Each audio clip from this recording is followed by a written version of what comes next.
પણ કથા દ્વારા આપણે હરિરસ સુધી પહોંચવાનું છે કે આ રસ એ છે શું. હનુમાનજી એ રસ સુધી પહોંચ્યા એટલે પૂજાયા છે.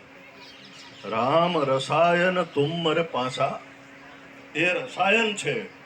અને રસાયણ એ પીવાની જ મજા છે, બોલવાની મજા નહીં, સાંભળવાની મજા નહીં, આને પીવાની જ મજા છે.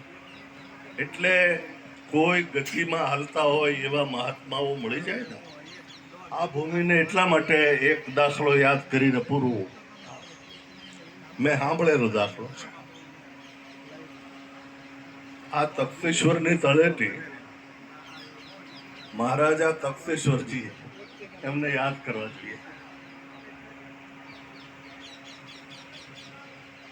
જેમના નામે ભાવનગરમાં મોટી હોસ્પિટલ, તખ્તેશ્વર હોસ્પિટલ, તખ્તેશ્વર ધર્મશાળા, પછી મહારાજાના નામે પણ એ રાજવી પરિવારને એક ગતિવાળા પુરુષો મળ્યા છે એવા દાખલાઓ છે.